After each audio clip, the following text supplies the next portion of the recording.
Now a little bit of history. You all remember Al Capone, the famous gangster in Chicago in the 1920s and 30s. Well, Al Capone was infamous for his involvement in bootlegging and gambling and organized crime and prostitution, and he could have gotten into a lot of trouble, but he had a really good lawyer. His nickname was Easy Eddy.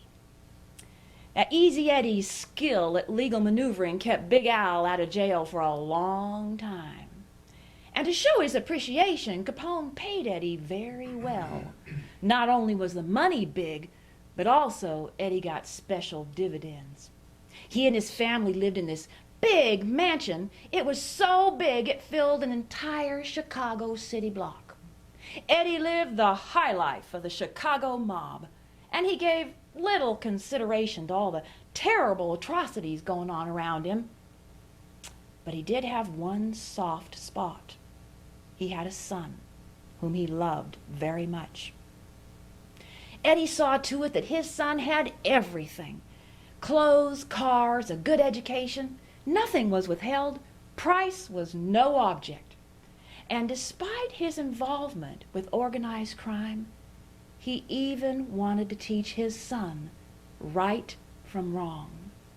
You see, he wanted his son to be a better man than he was. Well, one day, Eddy came to a difficult decision. He wanted to rectify the wrongs that he had done, and he decided to go to the authorities and tell the truth about Capone. But he knew that if he did, he'd have to testify against the mob.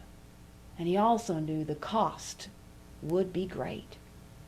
But he still testified.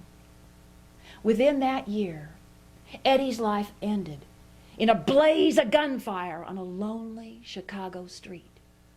But in his own eyes, he had given his son the greatest gift he had to offer at the greatest price he could ever pay.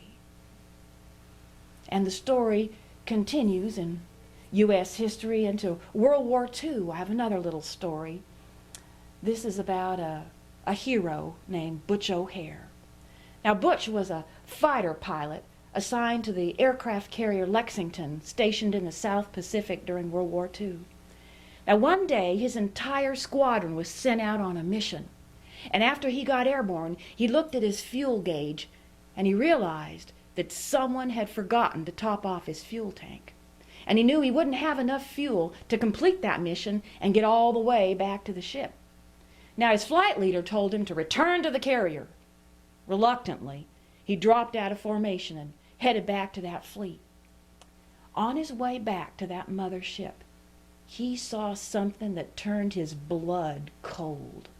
A squadron of Japanese aircraft was speeding its way toward that American fleet. All the fighters were gone on sorties, and that fleet was completely defenseless. Butch knew he couldn't get off to his squadron and bring them back in time to save the fleet, nor could he even warn the fleet of the approaching danger. Then he knew there's only one thing to do. Somehow, he must defend that fleet. He laid aside all thoughts of his own personal safety. He dove into that formation of Japanese planes. 50 caliber wing-mounted guns went blazing as he attacked those fighters. He wove in and out of the now broken formation, firing on as many planes as possible until his ammunition was finally spent. But he was undaunted. He continued the assault. He dove at those planes, trying to clip a wing or a tail in hopes of damaging as many planes as possible and rendering them unfit to fly.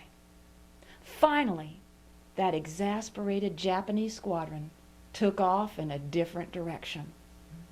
Butch was really relieved, and he took his tattered fighter and limped back to the carrier. When he got back, he told them about the battle he'd just been in, and the film from the gun camera mounted on his plane told the tale. Single-handedly, he had destroyed 5 enemy aircraft. For this heroic act, he became the Navy's first ace of World War II and the first naval aviator to get the Congressional Medal of Honor. 1 year later, Butch was killed in aerial combat at the age of 29.